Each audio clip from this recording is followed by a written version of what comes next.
UPPSC mentor group पे। इससे पहले हम लोग पॉलिटी के 3 लेक्चर देख चुके हैं और आई होप कि आप लोग को अच्छा लग रहा होगा।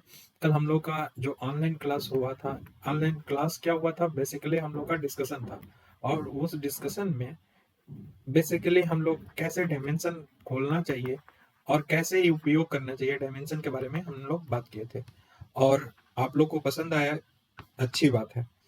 देखिए, रुकना यहाँ नहीं है, हमें क्या करना है, वैसे ही डायमेंशन लेके सिर्फ और सिर्फ जो हमने नोट्स दिया है, ठीक है, जो नोट्स दिया है उस नोट्स को ही आप फॉलो करिए। यकीन मानिए वहां से 90% आएगा, क्वेश्चन आप टैकल कर लोगे 90%। जो हम कल कह रहे थे ना कि 13 से 14 क्वेश्चन अगर लिख लिए और 7 क्वेश्चन अगर एवरेज लिख लिए, 13 से 14 क्वेश्चन 20 क्वेश्चन में जानते हो मेंस में, और 7 क्वेश्चन नहीं जानते हो उसको बना के टैकल कर लिए, तो आपका अच्छा रैंक आ सकता है। अब वो चाहे आईएएस हो और चाहे पीसीएस हो, यूपी पीसीएस हो, दोनों के लिए बात सही है।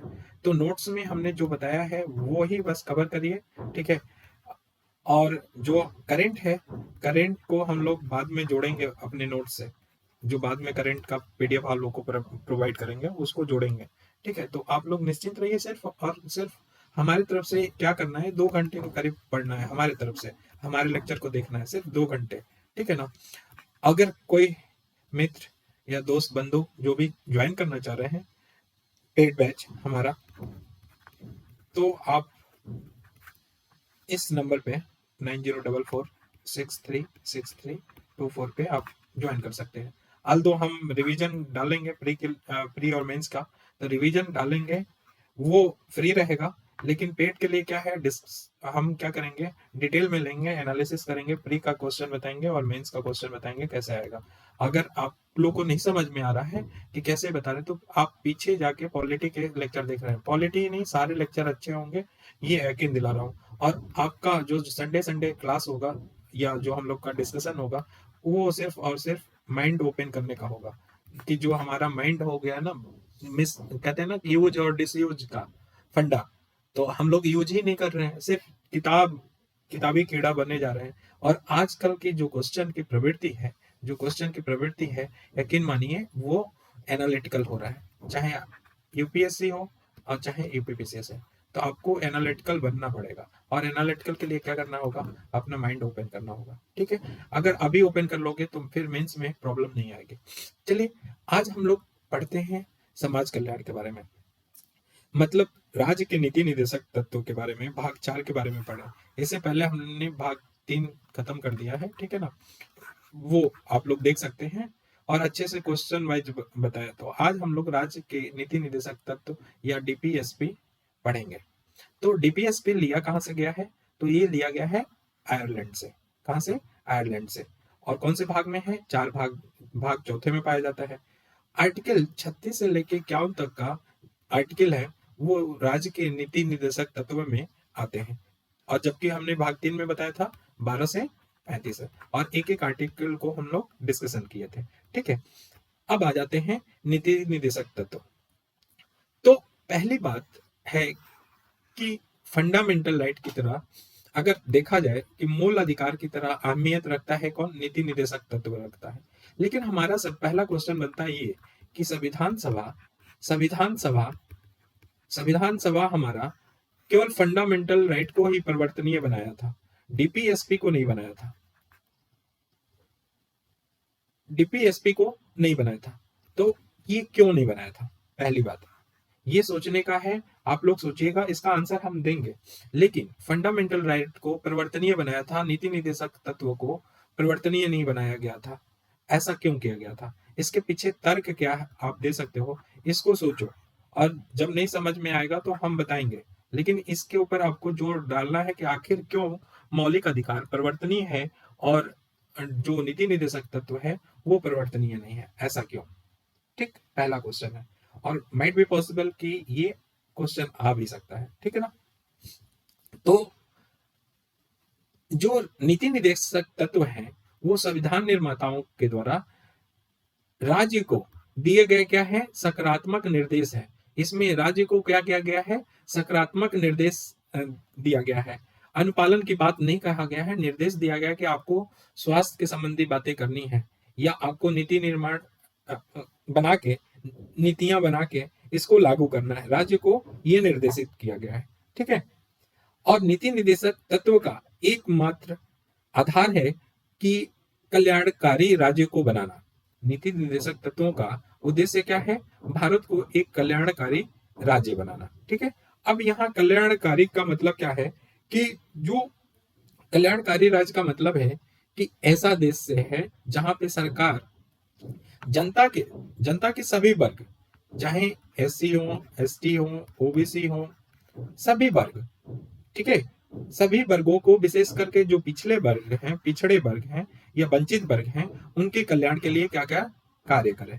तो कल्याणकारी का राज का मतलब कि जो विशेष करके वंचित ग्रुप हैं या पिछड़े वर्ग हैं, उनके लिए कल्याण का कार्य करे सरकार। तो ये कल्याणकारी राज्य के बारे का आशय होगा। ठीक। अब नेक्स्ट आ जाते हैं कि आर्टिकल को देखते हैं। अब यहां से क्वेश्चन है, यहां हम पहले ही क्वेश्चन पूछ ले रहे हैं कि उत्तर प्रदेश ने नीति निदेशक तत्व, अब ये भी सोचना है, नीति निदेशक तत्व को कहां तक लागू किया है? साउदाहरण चर्चा कीजिए। या नीति निर्देशक तत्वों को लागू करने में कहां तक सफलता प्राप्त की है, साउदाहरण क्या करिए, चर्चा कीजिए, क्वेश्चन बन सकता है। ठीक है। तो आपको सोचना है इन्हीं आर्टिकल पे जो बता रहे हैं इसी पे। तो पहले क्वेश्चन हमने बोल दिया है। आर्टिकल 36 क्या बोलता है? आर्टिकल 36 राज्य की परिभाषा के बारे में बोलता है। और राज्य की परिभाषा हमने आर्टिकल 12 में जब फंडामेंटल राइट बता रहा था तो उसमें बताया था कि 3 तरह के परिभाषित किया गया है। एक केंद्र सरकार, और वहां का विधानमंडल, और राज्य सरकार, और प्रांतीय विधानमंडल, ठीक है, और स्थानीय सरकार। ये आपके क्या आ जाएंगे? राज्य की परिभाषा के अंतर्गत आ जाएंगे। ठीक है ना। आर्टिकल 37 क्या बोलता है? आर्टिकल 37 की नीति निर्देशक तत्व राज्य के शासन के मूलभूत हैं, लेकिन वे परिवर्तनीय नहीं है। जो हमने पहले ही डिस्कशन कर लिया कि फंडामेंटल राइट को या मौलिक अधिकार को परिवर्तनीय बनाया गया, लेकिन जो डीपीएसपी है उसको परिवर्तनीय नहीं बनाया गया। तो वो आर्टिकल 37 में बोला गया है। ठीक। अब आर्टिकल 38 में देखो दो है, एक 38 क्लॉज 1 है और 32 क्लॉज 2 है। 38 क्लॉज 1 में क्या क्या है? तो सामाजिक, आर्थिक और राजनीतिक न्याय से परिपूर्ण व्यवस्था की स्थापना की बात कही गई है। 38(1) में सामाजिक, आर्थिक और राजनीतिक न्याय की परिपूर्ण व्यवस्था की स्थापना की बात कही है। जो प्रियम्बल में न्याय की बात कहा था उसको यहाँ पे लागू करने की बात कही है। ठीक। दूसरा क्या है 38 के क्लॉज 2 में कि जो आय की असमानता है या आय की विषमता है और प्रतिष्ठा है, सुविधा है और अवसरों की असमानता को क्या करना है? कम करना है। तो आय, प्रतिष्ठा, सुविधा और अवसरों की असमानता जो विद्यमान है उसको क्या करना है? कम करना है। ठीक है।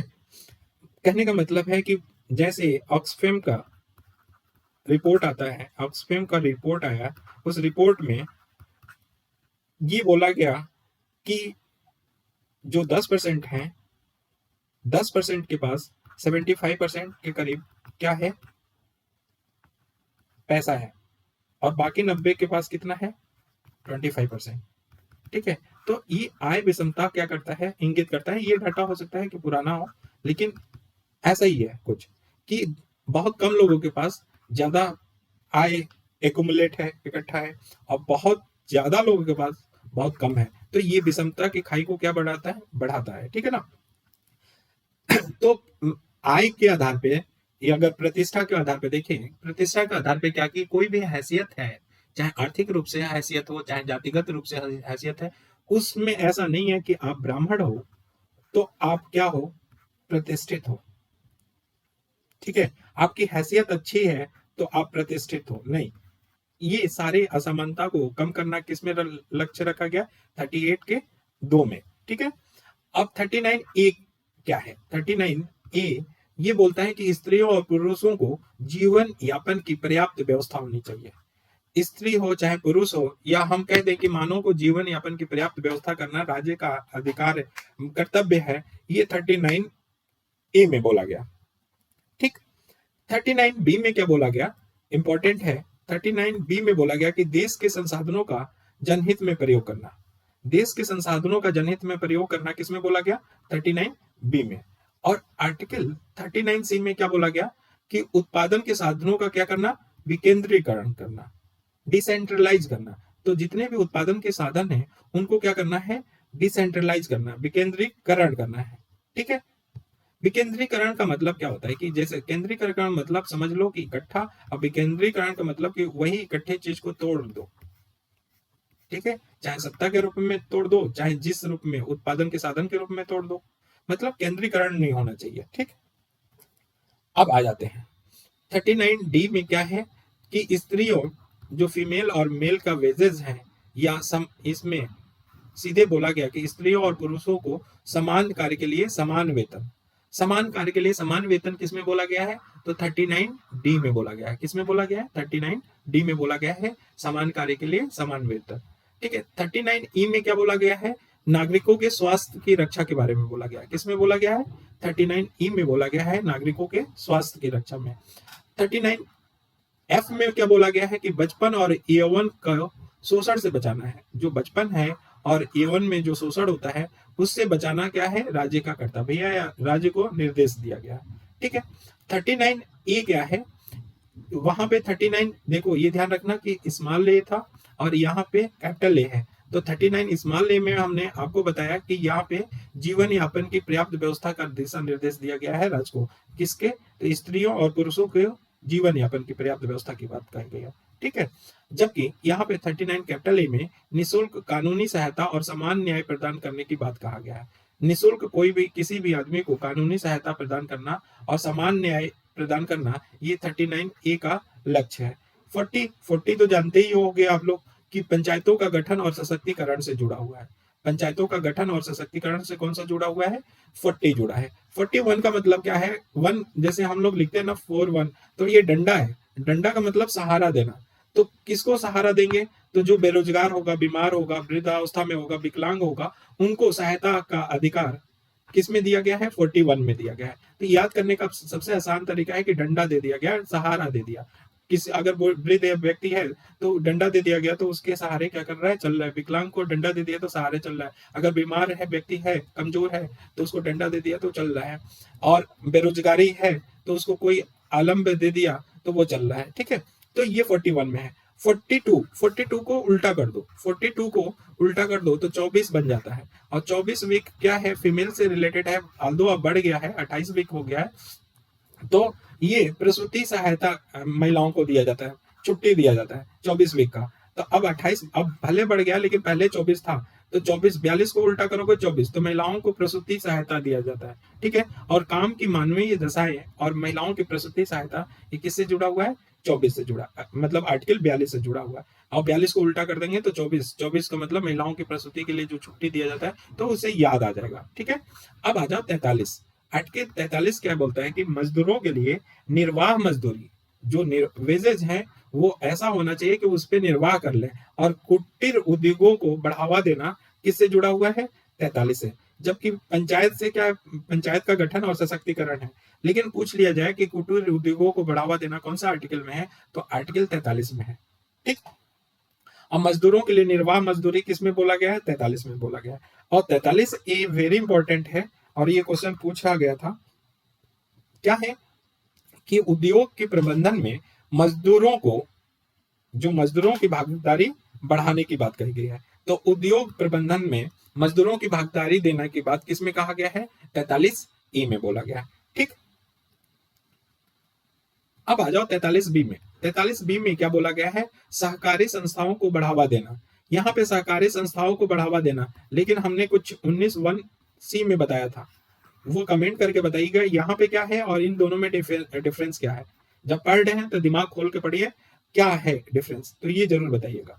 तो 43 बी में सहकारी संस्थाओं का को क्या करना है? बढ़ावा देने की बात कहा गया है। अब आर्टिकल क्या है? 44, 4 बराबर है ना, ठीक, 44 बराबर है, तो समान नागरिक संहिता को बारे में बोला गया। समान नागरिक संहिता के बारे में किसमें बोला गया है? आर्टिकल 44 में बोला गया। आर्टिकल 45 में 6 वर्ष बोला गया है। ध्यान रखना, कितना? 6 वर्ष। पहले था कितना? 6 से 14 था, ठीक है ना। लेकिन अभी क्या हो गया?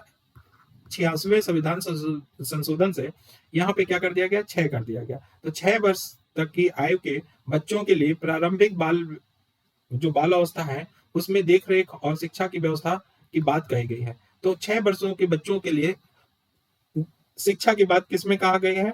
कि शिक्षा की बात बोली गई है 45 में, ठीक है ना। तो प्रारंभिक बाल अवस्था, देख रेख और शिक्षा की व्यवस्था किसमें बोला गया है? 6 वर्ष तक के, वो 45 में बोला गया आर्टिकल। जबकि अगर बोले कि 6 से 14 वर्ष के लिए निःशुल्क शिक्षा की बात किसमें बोला गया है? तो ये किसमें बोला गया है? आर्टिकल 21A में बोला गया है, ठीक। मूल संविधान में 14 वर्ष था 6 की जगह, परंतु 46वें संविधान संशोधन के द्वारा 21A में स्थानांतरित कर दिया गया, अर्थात फंडामेंटल राइट बना दिया गया, मौलिक अधिकार बना दिया गया। आर्टिकल 46 कैसे याद रखते हैं? तो ये SC ST OBC के लिए क्या है? चौका छक्का है। चौका छक्का है। जब चौका छक्का मारो तो बहुत सारे रन होता है ना, या अपलिफ्ट, उनके रन स्कोर बढ़ते हैं। तो वैसे ही SC ST OBC के लिए ये चौका छक्का है। कौन? आर्टिकल 46, अर्थात कि जो भी अनुसूचित जाति है, अनुसूचित जनजाति है और दुर्बल वर्ग है या पिछड़े वर्ग हैं, उनको शैक्षिक और आर्थिक हितों का बढ़ावा देना के बाद किसमें बोला गया है? 46 में बोला गया है। क्या? शैक्षिक और आर्थिक हितों का बढ़ावा देने की बात कहा गया है। किसको? SC ST और OBC। अब आर्टिकल 47 सीधे सीधे पूछ लिया जाता है कि मद्य निषेध या शराबबंदी कौन से आर्टिकल से रिलेटेड है? तो 47 में, ठीक है। हाल दो इसमें मद्य निषेध या शराबबंदी वर्ड नहीं है, इसमें सीधे सीधे बोला गया कि पोषाहार और जीवन स्तर में सुधार एवं शराब एवं मादक द्रव्यों पे रोक लगाना। कहने का मतलब कि 47 बोलता है कि न्यूट्रिशन को बढ़ावा देना लोगों में और उनके जीवन स्तर में बढ़ावा देना की बात राज्य को क्या दिया गया है? निर्देश दिया गया है कि लोगों के न्यूट्रिशन को बढ़ावा दोगे, जीवन स्तर में बढ़ावा दोगे, और शराब जैसे मादक द्रव्य है, शराब हो चाहे और कोई भी मादक पदार्थ है, उन पे क्या करेंगे? प्रतिबंध लगाने की बात बोला गया है। तो 47 मद्य निषेध की बात करता है, शराबबंदी की बात करता है, न्यूट्रिशन की बात करता है और क्या? जीवन स्तर की बात करता है, ठीक। तो ये ध्यान रखना, 47 इंपॉर्टेंट है। 48 क्या है? तो कृषि और पशुपालन का गठन, गाय एवं दुधारू पशुओं के वध का निषेध है। तो पहली बात है कि कृषि और पशुपालन के गठन की बात कहाँ बोला गया है? 48 में बोला गया है। और कोई गाय या दुधारी जो भी दूध देते हैं पशु, उनके वध का प्रतिबंध किसमें किया गया है? 48 में किया गया है। 48A में क्या है? तो पर्यावरण का संरक्षण, वन्य तथा वन जीवों का संरक्षण है। ध्यान रखना, यहाँ पे संरक्षण है, 48A में है पर्यावरण का संरक्षण, वन तथा वन जीवों का संरक्षण। तो वेरी इंपॉर्टेंट, याद रखना। 49 का मतलब क्या? कि आर्टिकल 49 ऐतिहासिक और कलात्मक महत्व के जो भी स्मारक हैं, स्थान हैं, वस्तुएं हैं, उनको संरक्षण प्रदान किया गया है। तो हम कैसे याद रखते हैं कि कुतुब मीनार की हाइट कितनी है? 49 मीटर है। कितनी है? 49 मीटर है। तो 49 मीटर कुतुब मीनार का मतलब ऐतिहासिक हो गया, कलात्मक महत्व हो गया। तो ऐतिहासिक और कलात्मक महत्व के स्मारकों या स्थान को या वस्तुओं का संरक्षण की बात किसमें किया गया है? 49 में। 50% 50-50, ठीक है। तो कार्यपालिका और न्यायपालिका का अलगाव की बात कहा गया है, 50-50, ठीक है ना। तो कार्यपालिका से न्यायपालिका का अलगाव की बात किसमें बोला गया है? 50 में बोला गया। Very important article. कार्यपालिका से न्यायपालिका का अलगाव किसमें बोला गया? 50 में बोला गया। आर्टिकल 51 ये बोलता है अंतरराष्ट्रीय शांति और सुरक्षा को बढ़ावा देना। तो अंतरराष्ट्रीय शांति और सुरक्षा को बढ़ावा देने के लिए कौन सा आर्टिकल है? आर्टिकल 51 है। ध्यान रखना, ये पूछा भी जा चुका है, ठीक है। तो हम लोग एक बार देख लिया आर्टिकल, ठीक है, 36 से लेके 51 तक का आर्टिकल हम लोग देख लिए एक बार। अब यहां से क्वेश्चन जो बन सकते हैं, आप इस पे, क्योंकि देखो कुछ भी आर्टिकल याद हो चाहे ना हो, फंडामेंटल राइट या मौलिक अधिकार का 12 से लेके 35, ठीक है, और 36 से लेके 51, मतलब 12 से लेके 51 तक का आर्टिकल आपको जबान पे रटा होना चाहिए, तब जाके मेंस का आंसर भी लिख पाओगे और प्री में फंसोगे नहीं, ठीक है। तो ये रटा होना चाहिए, किसी तरह रटो, नहीं तो जब संडे का क्लास आएगा तो हम पूछ पूछ के रटवा देंगे, ठीक है। तो रट लो, अच्छी बात है, उस दिन पूछेंगे, सब लोग जवाब दोगे तो छोड़ देंगे, अदरवाइज वो फालतू में टाइम जाएगा, फिर हमें क्या करना पड़ेगा, मजबूरन आपको 12 से लेके 51 तक को रटवाना पड़ेगा, और उसी दिन रट के खराब समाप्त हो जाएगा, ठीक। और हाँ, एक चीज बताना है कि जो हम लोग रिवीजन है, रिवीजन तुरंत वीडियो नहीं लाएंगे, जैसे तीसरा का कल देंगे, चौथा का परसों देंगे, एक दिन के बाद, कि चूंकि भूल जाओ कुछ, तो उसमें जो थोड़ा बहुत रिवीजन बताएं, मेंस का क्वेश्चन ना बताते हुए जो रिवीजन बताएं वो आप लोग सुनो और फिर से रिकॉल हो जाए, तो वो रिवीजन हो, वाकई में वो रिवीजन होगा। क्या हो रहा था कि इससे पहले कि फर्स्ट डाला, थर्ड डाला, थर्ड के बाद तुरंत रिवीजन डाल दिया, तो ये गलत है। तो एक दिन के बाद हम लोग छोड़ के थोड़ा भूलेंगे, उसके बाद थोड़ा फिर से रिवाइज करेंगे तो ज्यादा दिन तक याद रहेगा, और ये कार्यक्रम बार बार करना है। तो आप लोग को बताया ना कि नोट्स कितना आसान बनाया है, इतना आसान बनाया है कि जो हम बता रहे हैं वही चीज टू दी पॉइंट पढ़ेंगे। ऐसा नहीं है कि हमें राम कथा लिखना है, 5 वर्षीय योजना हमें नहीं बनाना, 5 वर्षीय योजना नहीं, एक बार पढ़ना है, जम के पढ़ना है, और फिर फोड़ देना है, फोड़ के आना है, सीधी बात है, ठीक है ना। और सिलेबस देखिए कैसे हम लोग खत्म कर रहे हैं, आप निश्चिंत रहिए, 2-2 घंटे रख के प्री से पहले हम लोग मेंस भी कर लेंगे, और उसके बाद प्री पे भी भिड़ेंगे, तो मेंस हमारा तैयार रहेगा, प्री को फोड़ेंगे, और मेंस में जब पढ़ चुके रहेंगे तो हम लोग आंसर राइटिंग करेंगे यहाँ पे, और बाकी लोग क्या करेंगे, मेंस की तैयारी करेंगे, हम यहाँ आंसर राइटिंग अपने तलवार को और तेज करेंगे, धार को और तेज करेंगे, ठीक है ना। तो कहते हैं ना, स्मार्ट स्ट्रेटजी क्या होना चाहिए, एक तो पहली बात तो हमने क्वेश्चन देख के सारे मटेरियल बनाया है, ठीक है। अब जिसको जो पसंद है पढ़े, किसी को मना ही नहीं है, लेकिन अगर बनाना है 5 वर्षीय योजना, वो शौक से बना सकते हैं, ठीक है।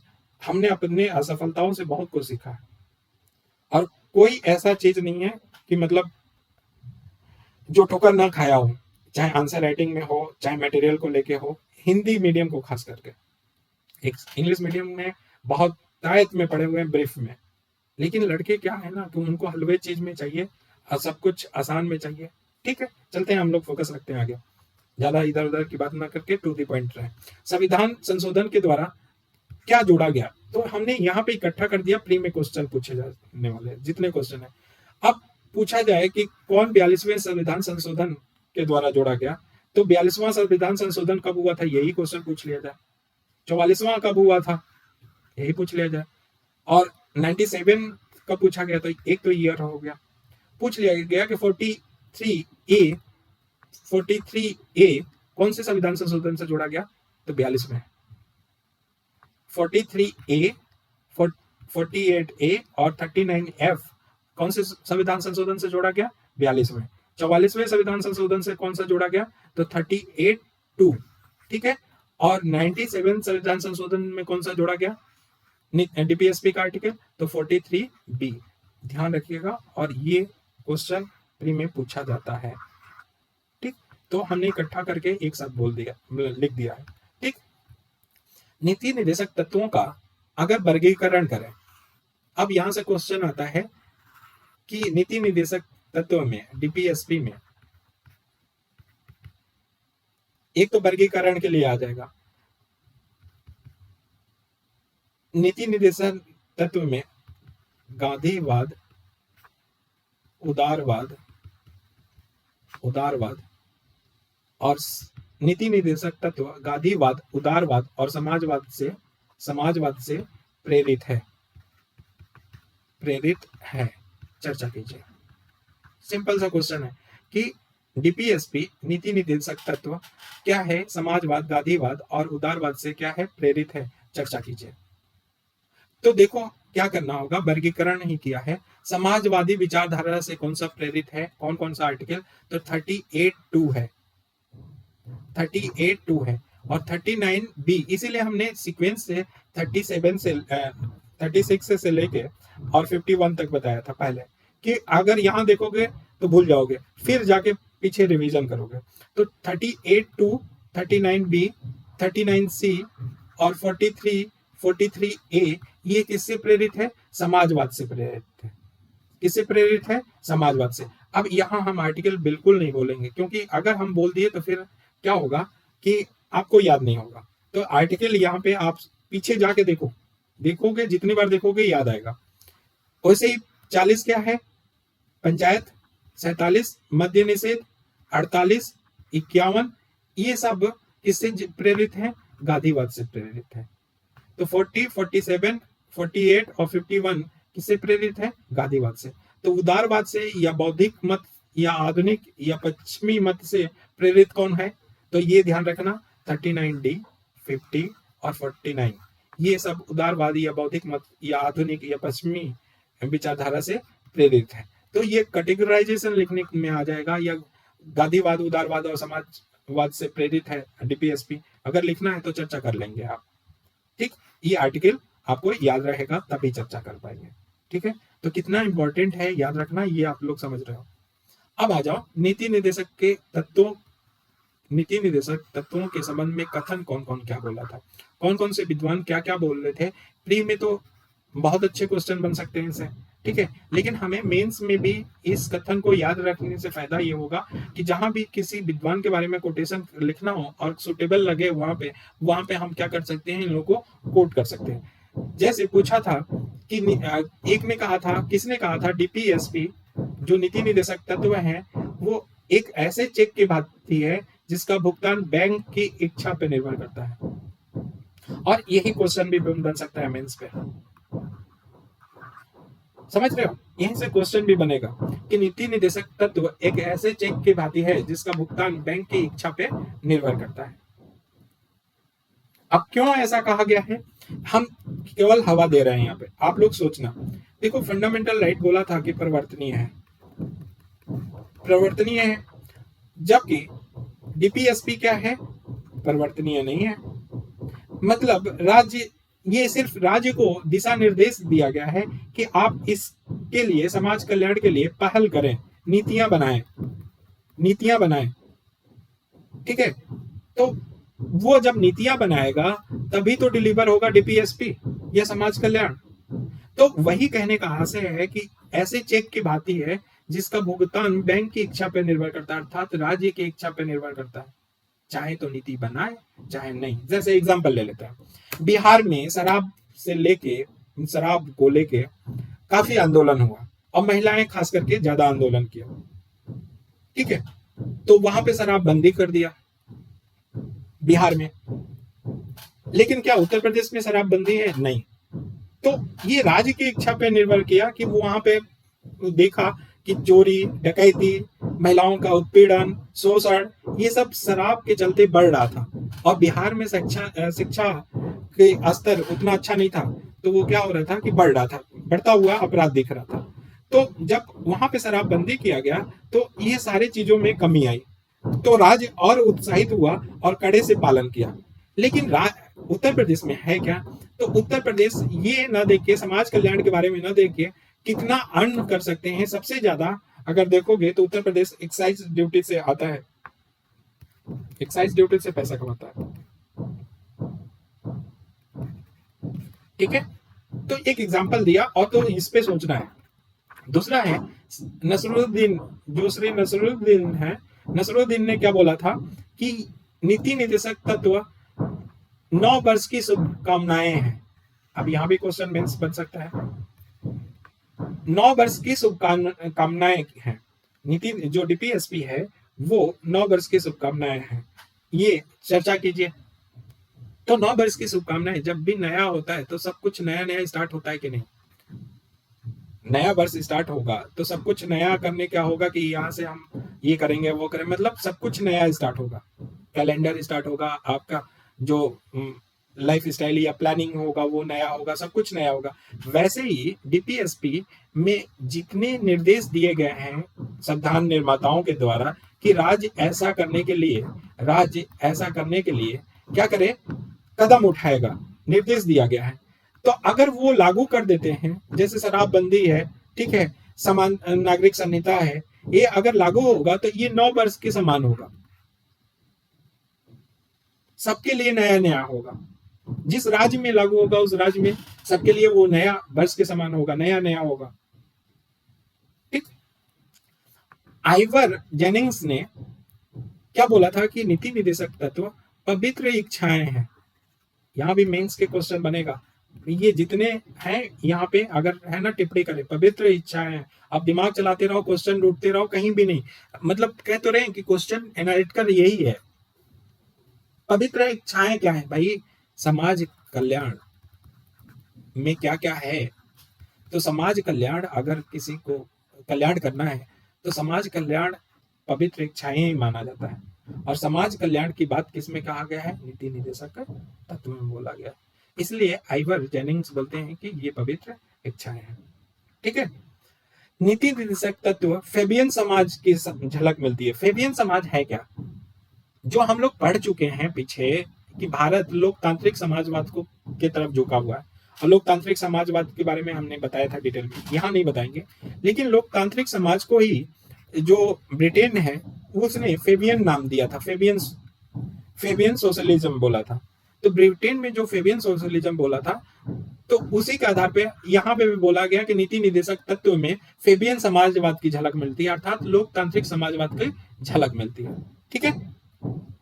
डॉक्टर अंबेडकर क्या बोलते हैं? डॉक्टर अंबेडकर बोलते हैं कि नीति निदेशक के अनुसार राज्य के नीति निदेशक तत्व आर्थिक लोकतंत्र लाने में सहायक होगा। मतलब अंबेडकर ये बोलते हैं कि जो डीपीएसपी होगा वो आर्थिक लोकतंत्र लाने में सहायक होगा, आर्थिक लोकतंत्र लाने में सहायक होगा।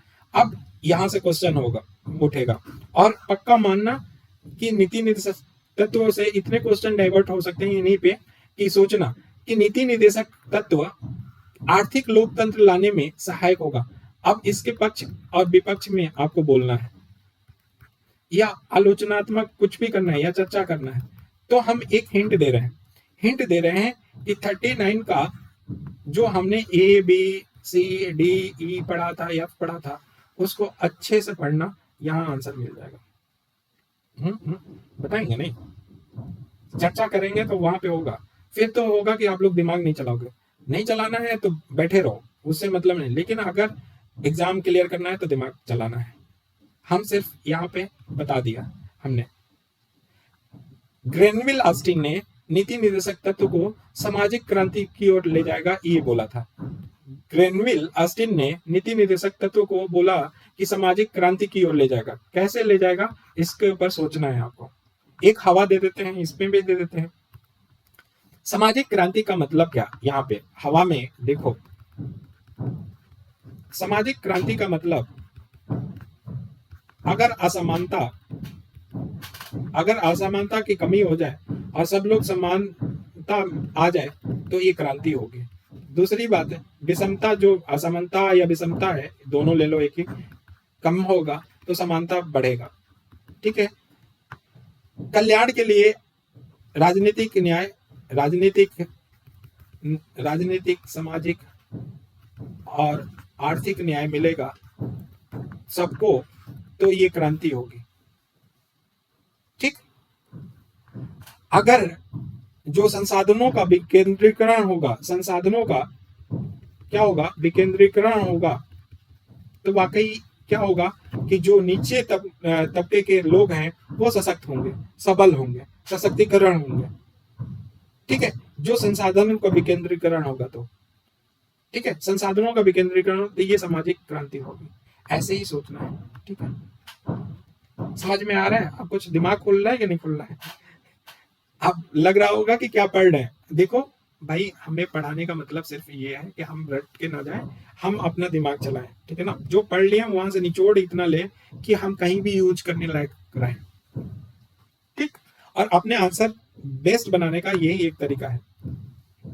देखना, बेस्ट आंसर लिखोगे जब ऐसे सोचोगे और सोच के एक पेज पे लिख लोगे जो क्वेश्चन बोला है, अगर लिख लोगे ना तो आपके आंसर का टक्कर कोई नहीं दे सकता है, ये मेरा दावा है। चलो, नीति निदेशक तत्वों की आलोचनाएं हो रहे हैं, तो आलोचनाएं में क्या है? वीडियो रुक गया था तो फिर से हम लोग स्टार्ट कर रहे हैं। देखिए, आलोचना के बारे में बात किया जाए कि नीति निर्देशक तत्व की आलोचना कीजिए, तो आलोचना पहला तो यही मिल जाएगा कि अपरिवर्तनीय है। तो पहला क्या मिल जाएगा? अपरिवर्तनीय है। दूसरा क्या मिलेगा कि जो संविधान का निर्देशक तत्व, नीति निर्देशक तत्व है, वो उल्लेख तो करता है लेकिन उन्हें प्राप्त करने का साधन नहीं बताता है। ये बोलता है कि निर्देश तो देता है लेकिन उस निर्देश को कैसे प्राप्त किया जाए उसको साधन को नहीं बताता है। दूसरा आलोचना, ठीक है। और नीति निर्देशक तत्व के लेकर संसद और न्यायपालिका के बीच में विवाद का माध्यम भी बन गया था और अभी भी बना हुआ है। इसको देखेंगे तो नीति निर्देशक तत्व को व्यवहार में लाने के लिए संसद और न्यायपालिका के बीच में क्या हो गया? विवाद बन गया था। इस बात पे भी आलोचना किया जाता है। वैश्वीकरण के युग में नीति निर्देशक के कुछ तत्व हैं जो कुछ क्या हो गए हैं? अप्रासंगिक हो गए हैं। तो ये भी बात को लेके आलोचना किया जाता है कि वैश्वीकरण के दौर में कुछ नीति निर्देशक तत्व अप्रासंगिक बन गए हैं। ठीक है। अब नीति निर्देशक तत्व नैतिकता को कानून के द्वारा लागू कराना चाहते हैं, जबकि नैतिकता स्वतः प्रेरित होता है। मतलब कि नीति निर्देशक तत्व में नैतिकता की बात कही गई है और उस नैतिकता को किसी के नैतिक बनाने के लिए कानून लागू करवाना, ये गांधी जी सबसे बड़े आलोचना करते थे कि जब हम लोग पढ़ेंगे 4th पेपर उसमें बताएंगे कि नैतिकता को कभी कानून के द्वारा फोर्स करके नहीं लागू करवाया जा सकता है। कभी नैतिक मानव बनाने के लिए कानून, नैतिक मनुष्य या मानव बनाने के लिए कानून उनको मतलब नैतिक मनुष्य नहीं बना सकता है। ऐसा नहीं है कि अपराधी को दंड दे देंगे तो वो नैतिक बन जाएगा। क्या बन जाएगा? नैतिक बन जाएगा। अर्थात ये कह सकते हैं कि कानून के द्वारा कभी नैतिकता नहीं मानव में आ सकता है। ठीक है ना। कानून के इन्फोर्समेंट से या कानून के दबाव से किसी व्यक्ति में नैतिकता का विकास नहीं हो सकता है। ठीक है। कुछ नीति निर्देशक तत्व ऐसे भी हैं जो कि 7 दशक बीत गए और 7 दशक बीतने के बाद भी वो लागू नहीं हुए। जैसे समान नागरिक संहिता सिर्फ गोवा में लागू है और कहीं नहीं लागू। हमने तो एक एग्जाम्पल बताया। ठीक। अब आते हैं महत्व का। तो नीति निर्देशक तत्व के महत्व क्या है? तो जितने नीति निर्देशक तत्व हैं वो भारत सरकार के जितने कल्याणकारी कार्यक्रम चल रहे हैं, नीतियां चल रही हैं, कार्यक्रम चल रहे हैं, उसका क्या है? आधार है। दूसरा क्या है कि नीति निर्देशक तत्व में सामाजिक और आर्थिक लोकतंत्र लाने की बात कही गई है। तो सामाजिक और आर्थिक लोकतंत्र लाने की बात किसमें कहा गया है? नीति निर्देशक तत्व में। लेकिन राजनीतिक लोकतंत्र लाने की बात किसमें कहा गया है? राजनीतिक लोकतंत्र वो कहा गया है फंडामेंटल राइट में। नीति निर्देशक तत्व अतिवादी नीतियों से देश की रक्षा करता है और इनके कारण सरकार बदल जाने पर भी नीति की एकरूपता बनी रहती है। कहने का मतलब है कि नीति निर्देशक तत्व अतिवादी जो नीतियां हैं उनको से रक्षा करता है। अतिवादी नीतियों से का मतलब कि ऐसा नहीं है कि मान लीजिए कि कोई समाज कल्याण के बारे में समाज कल्याण न करके शोषण करने लगे। कोई शासक आया, कोई नेता आया या पीएम या सीएम, वो उस राज्य में या केंद्र में क्या करने लगा? शोषण करने लगा या समाज कल्याण की जगह समाज को तितिर बितिर करने लगा। तो फिर क्या होगा कि वो उसको पहली बात तो उसकी सरकार गिर जाएगी। सरकार क्या कर जाएगी? गिर जाएगी। ठीक है। सरकार चल नहीं पाएगी। फिर दूसरी सरकार चुनाव जीत के आएगी तो फिर वो तानाशाही नहीं करेगी, अतिवादी नीतियों को नहीं लाएगी, क्योंकि वो जानती है कि गवर्नमेंट पहले वाली इसी आधार पे गिर चुका है। ठीक है ना। तो ये ध्यान रखना। नीति निर्देशक तत्व सरकार के मूल्यांकन का आधार प्रस्तुत करते हैं। जो बहुत बढ़िया नीति निर्देशक तत्व को लागू करते हैं, जैसे कि जो राज्य विकसित है वो समाज कल्याण बहुत अच्छे से किए हैं। अर्थात अगर हम कहें कि डीपीएसपी को अच्छे से लागू किया है। ठीक। जैसे केरल का ही ले लो। केरल में शिक्षा स्तर क्या है? बहुत अच्छा है ना। और शिक्षा स्तर होने में इवन मेल और फीमेल का शिक्षा स्तर क्या है, अच्छा है पूरे देश भर में। ठीक है, तो इस कहीं ना कहीं इंगित करता है कि ये कहीं ना कहीं समानता समानता को प्रोत्साहित करता है अपने कल्याण में। समान वेजेस देता है, समान क्या देता है, वेजेस देता है। ठीक है, समान कार्य के लिए समान वेतन देता है।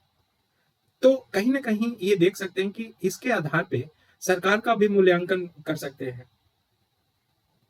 जो अच्छा समाज कल्याण करेगा वो अच्छी सरकार होगी, जो बुरा होगा उसको बुरा समाज कल्याण, वहां पे बुरा समाज कल्याण देखने को मिलेगा।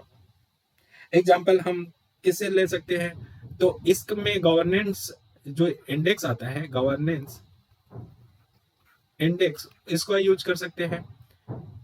एसडीजी इंडेक्स का यूज कर सकते हैं मूल्यांकन में, कर सकते हैं कि नहीं। तो हम एक्स्ट्रा माइंड चलाएंगे इसको एग्जाम्पल देने में। ठीक, नीति निर्देशक तत्व में संविधान का दर्शन पाया जाता है, संविधान का दर्शन पाया जाता है। अब देखो, हमने इससे पहले एक बता दे रहे हैं, इससे पहले बताया था कि दर्शन, अब उसको बोला था कि दो दर्शन पाया जाता है, राजनीतिक और एक सामाजिक। और सामाजिक न्याय किससे जुड़ा हुआ है, डीपीएसपी से जुड़ा हुआ है, और राजनीतिक न्याय किससे जुड़ा हुआ है, फंडामेंटल राइट से। तो क्या हम कह सकते हैं, क्या हम कह सकते हैं कि जो प्रस्तावना में दर्शन दिया गया है, वो दर्शन व्यवहारिक रूप से लागू करने का जिम्मेदारी किसके पास है, तो फंडामेंटल राइट के पास है और डीपीएसपी के पास है। समझे, पहले जो लोग वीडियो देख चुके हैं उनको समझ में आ रहा होगा। ठीक है ना, पहला वाला वीडियो। तो ये हमारा कहना था। अब आ जाते हैं कि नीति निर्देशक तत्वों में संविधान का दर्शन पाया जाता है, और दर्शन कौन सा पाया जाएगा, सामाजिक दर्शन। राजनीतिक दर्शन कहाँ मिलेगा, फंडामेंटल राइट में। ठीक, अब आ जाते हैं मौलिक अधिकार और नीति निर्देशक तत्वों में तुलना करने के लिए। तो तुलना करने में मौलिक अधिकार क्या है, एक नकारात्मक स्वरूप है, जितना एक हाथ से तो दिया है, दूसरे हाथ में अपवाद भी दे दिया है। जबकि सकारात्मक स्वरूप क्या है नीति निर्देशक तत्व का, ये अपवाद इसमें नहीं है। ठीक है, फंडामेंटल राइट क्या है, परिवर्तनीय है, और कौन से आर्टिकल के तहत परिवर्तनीय है, आर्टिकल 32 के। जबकि ये अपरिवर्तनीय है, कौन से आर्टिकल के तहत अपरिवर्तनीय है, परिवर्तन में नहीं लाया जा सकता है, जबरदस्ती लागू नहीं किया जा सकता है, आर्टिकल 37 से। मौलिक अधिकारों पे सीमाएं हैं, सीमाएं लगाए गए हैं। अगर ऐसा नहीं है, हमने बताया था कि 19(1)(a) में 8 सीमाएं हैं। 19(1)(a) में कितनी सीमाएं हैं, 8 सीमाएं हैं। तो मौलिक अधिकारों पे सीमाएं लगाए गए हैं, लेकिन नीति निर्देशक तत्व में सीमाएं नहीं है। मौलिक अधिकारों को क्या किया जाता है, निलंबन किया जा सकता है, और निलंबन विशेष प्रक्रिया और विशेष परिस्थिति में ही किया जा सकता है। और जब तक डीपीएसपी लागू ही नहीं हो तो निलंबन होने की बात ही नहीं होता है। तो जब तक लागू ना किया जाए तब तक ये स्वतः निलंबित होते हैं। तो हम लोग अंतर देख लिए मौलिक अधिकार और फंडामेंटल राइट और डीपीएसपी में। ठीक है, नेक्स्ट क्वेश्चन पूछा जा सकता है कि मौलिक अधिकार और राज्य के नीति निर्देशक तत्व एक दूसरे के से क्या है, अलग है, फिर भी क्या है, परस्पर पूरक है। इसको सउदाहरण चर्चा करिए, सउदाहरण चर्चा कीजिए। क्या क्वेश्चन, कि मौलिक अधिकार और राज्य के नीति निर्देशक तत्व एक दूसरे से अलग हैं, लेकिन फिर भी परस्पर पूरक हैं। उदाहरण के साथ चर्चा करना है। तो देखो, मौलिक अधिकार राजनीतिक लोकतंत्र लाने की स्थापना करने की बात करता है, जबकि नीति निर्देशक तत्व आर्थिक लोकतंत्र लाने की बात करता है। आर्थिक और सामाजिक लोकतंत्र लाने की बात कौन करता है, नीति निर्देशक तत्व। और ये राजनीतिक, और तीनों जब तक कब न्याय नहीं मिल सकता, न्याय कब तक नहीं मिल सकता, जब तीनों एक साथ ना हो, राजनीतिक, आर्थिक और सामाजिक। ठीक है, तीनों एक साथ हो। तो देखो, फंडामेंटल राइट की तरफ से राजनीतिक आ गया और इसकी तरफ से डीपीएसपी की तरफ से 2 आ गया, तो ये पूरा हो गया कि नहीं, न्याय, पूरा न्याय हो गया। समझ में आया आप लोगों को। तो राजनीतिक लोकतंत्र की स्थापना करता है फंडामेंटल राइट, और निर्देशक तत्व आर्थिक लोकतंत्र को, सामाजिक लोकतंत्र को स्थापित करता है। इस आधार पर देखें तो एक दूसरे के पूरक है, पहली बात। और मौलिक अधिकार और नीति निर्देशक तत्व दोनों क्या हैं? अधिकारी हैं। फंडामेंटल राइट वो हैं, फंडामेंटल राइट वो हैं जो, फंडामेंटल राइट कौन है?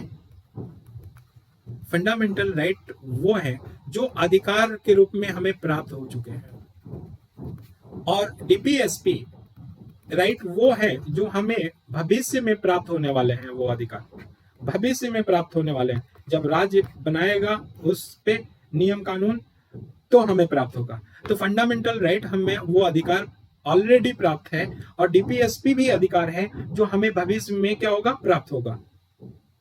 तो देखो, मौलिक अधिकार वे अधिकार हैं जो हमें प्राप्त हो चुके हैं, जबकि नीति निर्देशक तत्व अधिकार वो हैं जो हमें भविष्य में प्राप्त होने हैं। तो इस हिसाब से दोनों ही क्या है? अधिकार हैं, तो एक दूसरे के पूरक है। मौलिक अधिकार मुख्यतः व्यक्ति के हित को आगे बढ़ाते हैं। फंडामेंटल राइट व्यक्ति के हित को आगे बढ़ाता है, जबकि समुदाय के हित को कौन बढ़ाता है? नीति निर्देशक तत्व। पूरे समाज की बात होता है, और व्यक्ति से ही समाज बनता है। तो व्यक्ति के हित को कौन बढ़ाता है? Fundamental right. और समाज के हित को या समुदाय के हित को कौन आगे बढ़ाता है? डीपीएसपी बढ़ाता है। ठीक है, अब आ जाओ, मौलिक अधिकार तथा नीति निर्देशक तत्व में दोनों संविधान का दर्शन निहित है। इन दोनों में संविधान का दर्शन निहित है। हमने बताया था इससे पहले कि दर्शन दोनों में निहित है। ठीक है, अब आ जाओ पूरकता में और बात करें तो मौलिक अधिकार और नीति निर्देशक तत्व में विवाद या मौलिक अधिकार और नीति निर्देशक तत्व के संबंध में कौन सर्वोच्च है या संघर्ष क्या है, उसके बारे में चर्चा करें। फंडामेंटल राइट और डीपीएसपी में क्या, किस बात को लेकर, मुद्दे को लेकर संसद और न्यायपालिका में संघर्ष चलता है।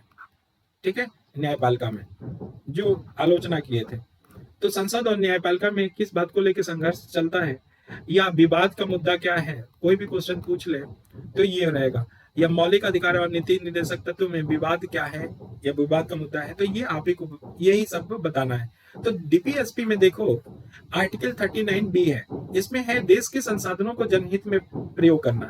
क्या? देश के संसाधनों का जनहित में प्रयोग करना।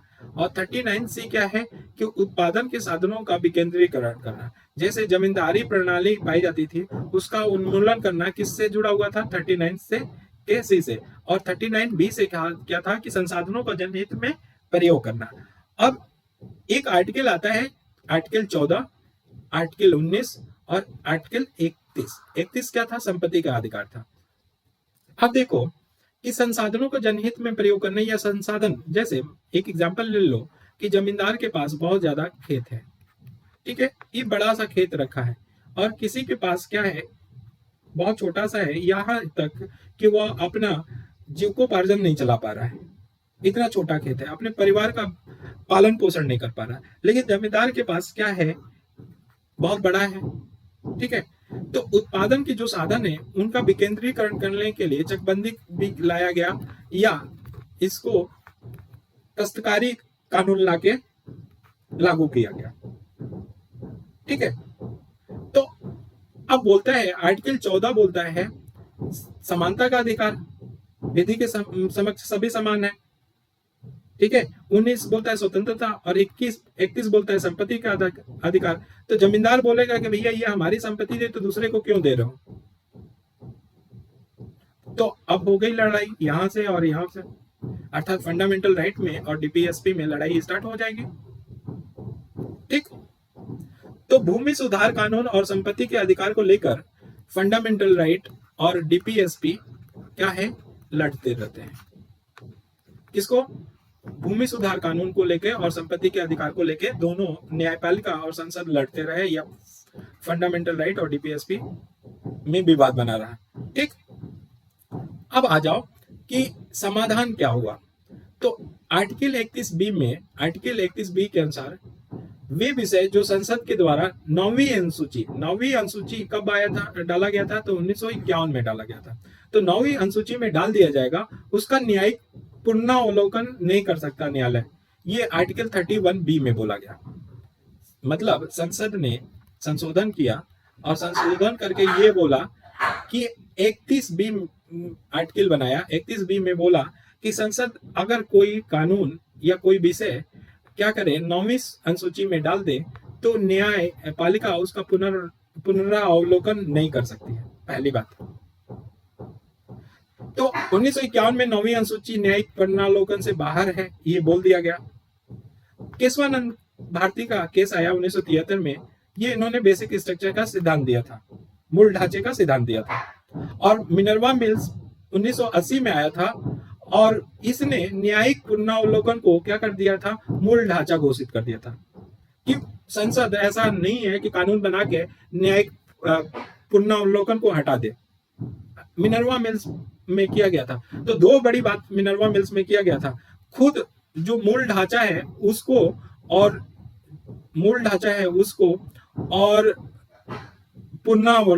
पुनरावलोकन को इसने बेसिक स्ट्रक्चर घोषित कर दिया था, दोनों को। ठीक है, मिनर्वा मिल्स ने। बामन राव का केस आता है और बामन राव का केस वेरी इंपॉर्टेंट। बामन राव का केस 9वीं अनुसूची का न्यायिक पुनरावलोकन हो सकता है, ऐसा बोला। किसमें बोला गया? बामन राव केस में। तो बामन राव केस से एक के कदम आगे बढ़ते हुए आईआर कोहलो केस आया था, या सेलो केस बोले या कोहलो। ठीक है, तो 2007 में आईआर कोहलो केस आया था। ऐसा है कि ये केशवानंद भारती का जो वर्डिक्ट आया था वो 24/4/1973 को आया था। तो जिस दिन ये आया था निर्णय, तो बोला आईआर कोहलो ने बोला कि अगर 24/4/1973 से पहले कोई विषय 9वीं अनुसूची में डाल दिया गया है, कब से? केशवानंद भारती के जो केस है उससे पहले कोई भी विषय 9वीं अनुसूची में डाल दिया गया है, उसका न्यायिक पुनरावलोकन नहीं होगा। लेकिन अगर 24/4/1973 के बाद कोई भी डाला गया है तो उसका न्यायिक पुनरावलोकन हो सकता है। तो एक विवाद 31(1)B को लेकर जो था वो बता दिया। क्या बोला कि संसद ने 31(B) की तहत 9वीं अनुसूची बनाया और कहा कि ये न्यायपालिका के पुनरावलोकन से बाहर रहेगा 9वीं अनुसूची। केशवानंद भारती ने मूल ढांचे का सिद्धांत दिया था, तो मिनर्वा मिल्स ने क्या किया, एक कदम आगे बढ़ते हुए पुनरावलोकन को मूल ढांचा घोषित कर दिया। फिर बामन राव केस ने आया, बोला कि ऐसा है 9वीं अनुसूची का भैया, हम तो पुनरावलोकन कर सकते हैं। फिर आईआर कोहलो केस आया तो वो क्लियर कट बोला कि देखो भैया 24/4/1973 जो केशवानंद भारती का केस आया था, उससे पहले अगर कोई 9वीं अनुसूची में डाल दिया गया है विषय, उसका पुनरावलोकन नहीं हो सकता है। लेकिन उसके बाद अगर कोई विषय डाला है तो न्यायपालिका उसका क्या कर सकती है? पुनरावलोकन कर सकती है। ठीक, अब आ जाओ मूल अधिकार और डीपीएसपी की वरीयता की लड़ाई में। देखें कि फंडामेंटल राइट बड़ा है कि डीपीएसपी बड़ा है। ठीक है, कौन बड़ा है? अब ये लड़ाई स्टार्ट हो गई। तो चंपक दोराई राजन में जो केस आया था, चंपक दोराई राजन केस वेरी इंपॉर्टेंट। ये जितने केस हैं मेंस में लिखने के काम आएंगे और याद रखना है। चंपक दोराई राजन केस 1950 में आया था। उसने बोला कि fundamental right is greater than DPSP, अर्थात मौलिक अधिकार वरीयता रखता है डीपीएसपी के सामने। किसमें बोला? चंपक दोराई केस में। लेकिन केरल शिक्षा विधेयक केस आया 1957 में, केरल शिक्षा विधेयक इंपॉर्टेंट। तो यहां पे बोला कि ये कोई ऐसा नहीं है कि जो फंडामेंटल राइट है वो ग्रेटर है डीपीएसपी से, या वरीयता रखता है, वरीयता दिया जाना चाहिए मौलिक अधिकार को। किस पे? डीपीएसपी पे। तो केरल शिक्षा विधेयक बोला नहीं भैया, ये दोनों एक दूसरे के क्या है? पूरक है। तब तक फिर एक कांड हो गया 71 में, 25वां संविधान संशोधन आया। 25वां संविधान संशोधन आया और 25वें संविधान संशोधन जो कांड हुआ 1971 में, उसमें आर्टिकल 31C जोड़ा गया। कौन से संविधान संशोधन? 25वें में। और ये जोड़ा, ये बताया कि जो 39B है और 39C है, 39B और 39C, ठीक है, डीपीएसपी को लागू करने के लिए संसद कानून बनाती है। अगर 39B और 39C को लागू करने के लिए संसद कानून बनाती है तो इस आधार पे अवैध नहीं माना जाएगा कि 39B और 39C 14, 19 और 31 का क्या कर रही है? उल्लंघन कर रही है। और किस आर्टिकल में बोला गया? 31C में बोला गया। 31C बना के बोला कि अगर संसद कानून बनाती है 39B और 39C पे, तो वो इस आधार पे नहीं अवैध घोषित किया जाएगा कि वो मौलिक अधिकार के आर्टिकल 14, 19 और 31 से क्या कर रहे हैं? उल्लंघन कर रही है। ठीक। अब डीपीएसपी 39B और 39C को ग्रेटर मान दिया गया फंडामेंटल राइट से। फंडामेंटल राइट के कौन से? 14, 19 और 31। यही था 25 कि डीपीएसपी का जो आर्टिकल 39B है और 39C है, वो फंडामेंटल राइट के आर्टिकल 14, 19 और 31 से क्या है? वरीयता रखते हैं। फिर गया, लोग भागे भागे गए केशवानंद भारती केस में। तो केशवानंद भारती केस ने जो 1973 में आया था, वैसे में संविधान संशोधन को सही ठहराया। कौन से? 25वें संविधान संशोधन को। अब जब ये सही हुआ तो संसद को लालच आ गया। संसद फिर क्या किया? 42वां संविधान संशोधन पास किया और बोल दिया कि जितने डीपीएसपी हैं वो सब फंडामेंटल राइट पे क्या है? वरीयता रखते हैं। क्या रखते हैं? वरीयता रखते हैं। तो जानते हो लालच बुरी बला है। मिनर्वा मिल में फिर से इसको चुनौती दिया गया, 42वें संविधान संशोधन के इस पार्ट को। और 1980 में जो मिनर्वा मिल है, वो 42वें संविधान का जो ये हिस्सा था कि DPSP is greater than fundamental right या वरीयता रखता है, उसको क्या कर दिया? रद्द कर दिया। तो वर्तमान स्थिति क्या है उन विवाद में? अब इसका निष्कर्ष देख लें संक्षेप में कि फंडामेंटल राइट और डीपीएसपी एक दूसरे के ना कोई वरीयता रखता है, मतलब एक दूसरे के क्या है? पूरक है। एक दूसरे के क्या है? पूरक है। दूसरी बात, जो 25वां संविधान संशोधन किया गया था कि 39B 39C is greater than 14, 19 और 31, अर्थात फ्रीडम फंडामेंटल राइट के आर्टिकल 14, 19 और 31 से वरीयता रखता है कौन? 39B और 39C। ठीक है। और तीसरा क्या वेरी इंपॉर्टेंट निकला कि फंडामेंटल राइट है, जो मौलिक अधिकार है, और डीपीएसपी के बीच का जो संतुलन है, एक दूसरे के पूरक है, वो उसको मिनर्वा मिल ने बोल दिया कि ये बेसिक स्ट्रक्चर है। अब लो भैया, संसद जो लड़ रहे थे वो बवाली खत्म कर दिया कि मतलब मौलिक अधिकार और डीपीएसपी के बीच का जो संतुलन है संविधान का मूल ढांचा है। ये किसमें बोल दिया? मिनर्वा मिल में। तो किसने बोला था? किस संविधान किस केस में? तो ये प्री के लिए बन सकता है क्वेश्चन, लेकिन ये मेंस में लिखने का काम आएगा। ठीक। अब आ जाते हैं समान नागरिक संहिता के बारे में। समान नागरिक संहिता के विपक्ष में तर्क देते हैं। आर्टिकल 44 के बारे में जो हम लोग पढ़े थे उसको डिटेल में देखते हैं। तो देखो, विपक्ष के समान नागरिक संहिता के विपक्ष में तर्क देते हैं कि भारत में धार्मिक स्वतंत्रता है। ठीक है। धार्मिक स्वतंत्रता का अधिकार क्या है? एक फंडामेंटल राइट है। और अगर हम समान नागरिक संहिता कॉमन सिविल कोड अगर हम लागू कर देते हैं,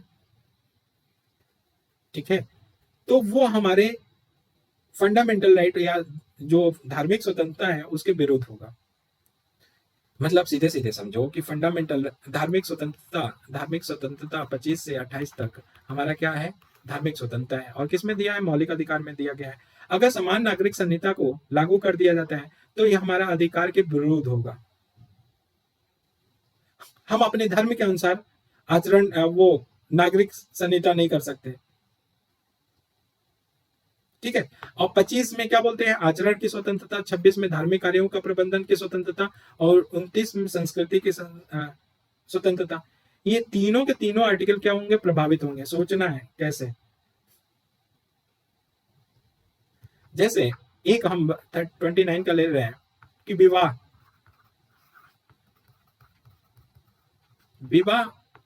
करना एक संस्कृति है, परंपरा से चला आ रहा है। ठीक है। तो हम अपने धर्म में विवाह करें, ये हमको धार्मिक स्वतंत्रता है अपने धर्म में। ठीक है। या हम किसी और धर्म में शादी करें, हमारी स्वतंत्रता है। ठीक है ना। तो ज्यादातर परंपरा के अनुसार चला आ रहा है कि धर्म में ही शादी होती है, अपने धर्म में ही। ठीक है। अगर ये आ गया कॉमन सिविल कोड और ये कहेगा कि ऐसा जरूरी नहीं है, धर्म गैर धर्म से भी शादी हो सकता है, जो हमारा संविधान स्वीकार भी करता है, तो फिर इनके धार्मिक जो स्वतंत्रता है उस पर आक्षेप आने लगेगा, विरोध होने लगेगा। भारत में प्रारंभ से ही समान नागरिक संहिता का अभाव रहा है, शुरू से ही रहा है। तो भारत में धर्म एक संवेदनशील मुद्दा है और समान नागरिक संहिता को बलपूर्वक लागू कराने से, अगर समान नागरिक संहिता को बलपूर्वक लागू करवाते हैं तो अल्पसंख्यक के वर्ग जो हैं उनके मन में असुरक्षा के भाव उत्पन्न हो जाएगा। भाई धर्म एक संवेदनशील मुद्दा है, अगर अल्पसंख्यकों को जबरदस्ती लागू करने के लिए नागरिक संहिता बलपूर्वक लागू करवाते हैं तो उनके मन में क्या होगा, असुरक्षा की भाव उत्पन्न होगा।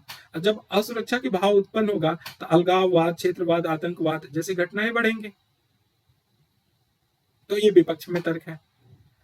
और नेक्स्ट ये है कि बहुत सारे राजनीतिक दल नहीं चाहती, या कॉमन सिविल कोड को लेके वो क्या कर रही हैं, राजनीतिकरण कर रही हैं, वोट बैंक की नीति कर रही हैं। क्यों? क्योंकि धर्म, फिर धार्मिक स्वतंत्रता, जैसे धर्म के आधार पे क्या वोट बैंक बन सकता था, जात के आधार पे वोट बैंक हो सकता है। अब कॉमन सिविल कोड आ जाएगा तो सबके लिए बराबर हो जाएगा, तो फिर इनको वोट बैंक की राजनीति नहीं मिलेगी, फिर नहीं मिलेगी तो इनको हानि होगी। तो वोट बैंक की राजनीति भी समान नागरिक संहिता को लागू करने में बाधक तत्व की तरह काम करता है। ठीक। अब समान नागरिक संहिता के पक्ष में तर्क दे रहे हैं, इसका एडवांस लेवल भी हम लोग पढ़ेंगे। एडवांस लेवल, अभी तो हम बस जनरल वे में पढ़ रहे हैं, ठीक है। एडवांस लेवल में भी हम लोग पढ़ेंगे। तो पक्ष में तर्क क्या दिया जा सकता है? एक तो सर पे टक टक की आवाज आ रही है, ये पढ़ाने में डिस्टर्ब कर रहा है। समान नागरिक संहिता के पक्ष में तर्क ये है कि समान नागरिक संहिता जो विषय हैं, जैसे विवाह है, तलाक है, उत्तराधिकार है, ये सब धार्मिक मामले नहीं है, बल्कि ये सांसारिक मामले हैं। ये सांसारिक मामले हैं, अतः इन्हें धार्मिक की स्वतंत्रता से क्या करना चाहिए, धार्मिक स्वतंत्रता में शामिल नहीं करना चाहिए। कहने का मतलब है कि जो समान नागरिक संहिता के विषय कौन कौन है, जैसे विवाह करना, तलाक करना, उत्तराधिकार लेना, बहुत सारी चीजें आती हैं, तो वो सब विषय शामिल होते हैं समान नागरिक संहिता में। और ये देखेंगे तो ये धार्मिक विषय ना होके ये लौकिक विषय हो जाते हैं, सांसारिक विषय होते हैं, अतः इसको धर्म की स्वतंत्रता से अलग करके माना जाना चाहिए। ठीक, पहला। दूसरा क्या है? दूसरा हम पक्ष दे सकते हैं कि समान नागरिक संहिता का अभाव, अगर समान नागरिक संहिता का अभाव होगा तो स्त्री की जो स्वाधीनता है या लैंगिक न्याय है वो उसके विरुद्ध होगा। एग्जाम्पल के रूप में 3 तलाक ले लो, ठीक है। तो जहां भी अगर समान नागरिक संहिता होता तो 3 तलाक की नौबत ही नहीं आती कि सुप्रीम कोर्ट में जाता और उसे रद्द करता। ठीक है। तो अगर देखें तो समान नागरिक संहिता के अभाव में स्त्रियों का शोषण बढ़ जाएगा, उनकी स्वतंत्रता प्रभावित होगी, लैंगिक न्याय नहीं होगा, और कहीं ना कहीं हम देखें तो महिलाओं के सशक्तिकरण का विरोध होगा अगर समान नागरिक संहिता नहीं होगा तो। इसलिए समान नागरिक संहिता को प्रमोट करना चाहिए। समान नागरिक संहिता का अभाव संविधान में प्रदत्त जो समानता का अधिकार है उसके विरुद्ध है। मतलब कि अगर सबके लिए एक ही नियम हो, विवाह का, तलाक का, उत्तराधिकार का, तो सबके लिए सब लोग समान हो जाएंगे, समान नागरिक संहिता आता है तो। लेकिन अगर समान नागरिक संहिता नहीं होगा तो समानता का जो अधिकार फंडामेंटल राइट में दिया गया है 14 से 18 तक, वो सबके सब क्या हो जाएंगे, इसके विरोध हो जाएंगे, नागरिक संहिता नहीं होगा। अर्थात समानता अगर लाना है, समानता को प्रमोट करना है, तो हमें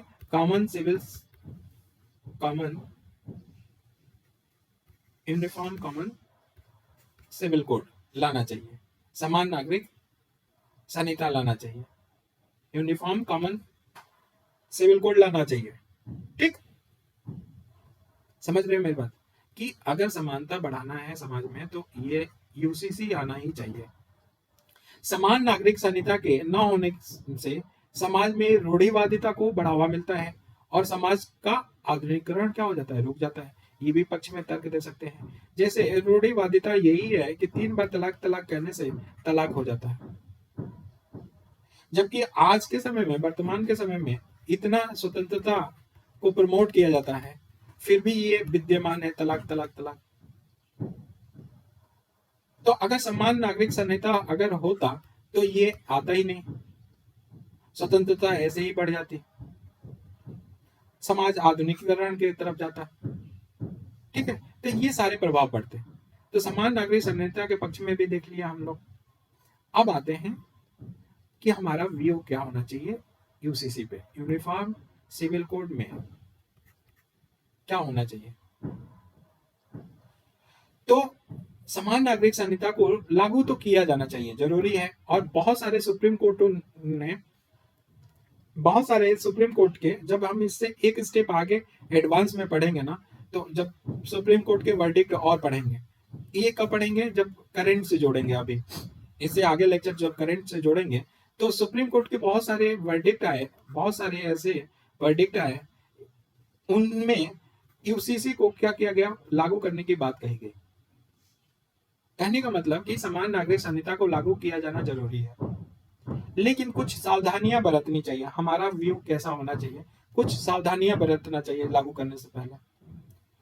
क्या, तो इनकी पहली बात होना चाहिए कि इसके बारे में, यूसीसी के बारे में कोई धर्म वाला विरोध ना करे तो जागरूकता फैलाना चाहिए, उसका जागरूकता फैलाना चाहिए। जागरूकता क्या करना चाहिए, फैलाना चाहिए।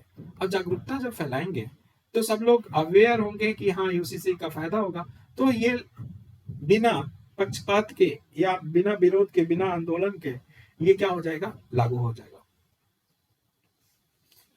दूसरी बात, दूसरा, जब यूसीसी का, एक तो जागरूकता फैलाना चाहिए, और ये है कि सभी धर्मों के, चाहे हिंदू हो, सिख हो, ईसाई हो, मुस्लिम हो, ठीक है, उन सभी धर्मों के जो अच्छे अच्छे प्रावधान हैं उनको क्या कर लेना चाहिए, संग्रहण कर लेना चाहिए, ग्रहण करके बनाना चाहिए। तो सभी धर्मों को इसमें क्या करना चाहिए, इन्वॉल्व करना चाहिए। यूसीसी बनाते वक्त सभी धर्मों के अच्छी अच्छी बातों को ग्रहण करके हमें ये बनाना चाहिए कि सबका मत रहे कि हाँ हमारा भी मत रखा गया है, ईसाइयों को भी लगे कि हमारा मत रखा गया, सिख को भी लगे कि हमारा मत रखा गया। तो पहला बताया, जागरूकता फैलाना चाहिए। दूसरा क्या है कि सभी धर्मों की जो अच्छी अच्छी बातें हैं उन तत्वों को ग्रहण कर लेना चाहिए। तीसरा हम बता रहे हैं कि समान नागरिक संहिता को एक बाइक कानून बना के लागू नहीं करना चाहिए, इसको धीरे धीरे ऐसा होना चाहिए कि किसी रीजन में, किसी क्षेत्र में लागू किया और वहां के डाटा को प्रेजेंट किया कि देखो इससे क्या क्या फायदे मिल रहे हैं, तो और अवेयरनेस बढ़ेगा। अवेयरनेस बढ़ेगा तो लोग का मन बढ़ेगा कि हाँ यूसीसी होना चाहिए, यूनिफॉर्म सिविल कोड होना चाहिए, जिससे हमें फायदा मिलता है। तो नागरिक संहिता को क्रमिक रूप से लागू, एक क्षेत्र से विस्तार करते हुए धीरे धीरे धीरे धीरे लागू करना चाहिए। या एक स्टेप तो ये हो सकता है कि डाटा रिप्रेजेंट करें, दूसरा ये हो सकता है कि हम क्या करें कि पहले एक, मान लो कि विवाह पे हमने यूनिफॉर्म लगाया, ठीक है, या कोई ऐसा कॉमन जो सब में पाया जाता है, सभी धर्मों में पाया जाता है कॉमन फैक्टर, वो कॉमन फैक्टर ऑप्ट कर लिया जाए और सबसे पहले उसको लागू किया जाए।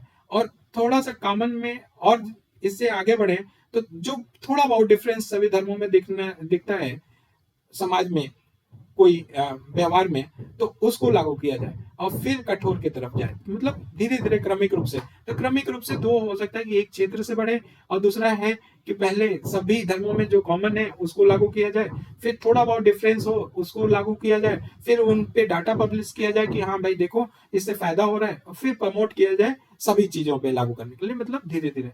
तो इससे सब कुछ तार्किक रूप से भी हम आधार रख सकते हैं डाटा प्रेजेंट करके, और लोगों के मन में या अल्पसंख्यकों के मन में क्या विश्वास पैदा कर सकते हैं।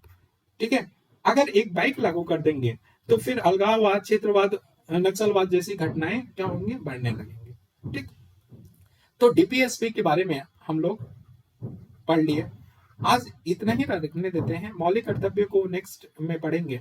बेसिकली क्या है कि डिस्टर्ब हो रहा होगा, आप लोग को आवाज़ सुनाई दे रहा होगा। तो सिर्फ़ आज इतना ही रहने देते हैं। चलिए थैंक यू सो मच।